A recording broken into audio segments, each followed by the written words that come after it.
Seguimos con nuestro siguiente tema y hoy hablaremos de lo que es la distribución.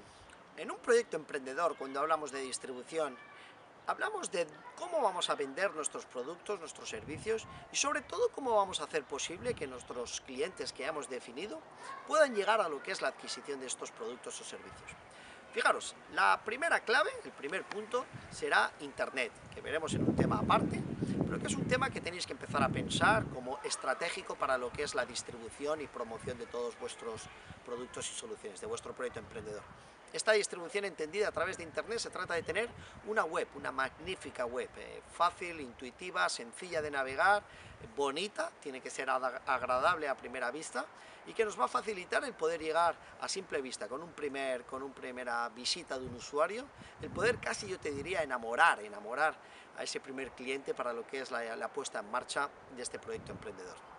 El segundo punto, es decir, a partir de una buena web, de una buena presencia en Internet, que luego hablaremos cómo conseguirla, se tratará de hacer extensible ese alcance mediático que vamos a conseguir a través de lo que es Internet, hacerlo de una manera muy física. Y esto lo conseguiremos a través de lo que son las acciones de desarrollo de negocio, son alianzas, son acuerdos que hemos estado hablando previamente en varios temas, y la importancia de este tema es se trata de conseguir el máximo de alianzas posibles que puedan permitir que nuestro usuario tipo, nuestro cliente tipo, pueda tener alcanzable de una manera directa la adquisición de nuestros productos y servicios.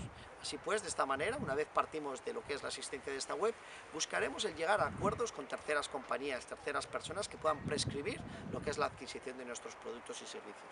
O sea que te tendrás que lanzar a buscar estos acuerdos de distribución para conseguirlo de una manera directa lo que es la adquisición.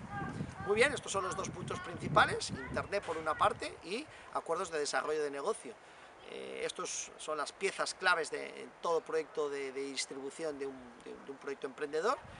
Lánzate, cuídalos, mímalos, estos dos puntos, porque son básicos para hacer lo que es llegar, lo que es el cliente que venga a comprarte y de una manera directa pues el poder vender nuestros productos o servicios. Bueno, nos vemos en la próxima. Hasta luego.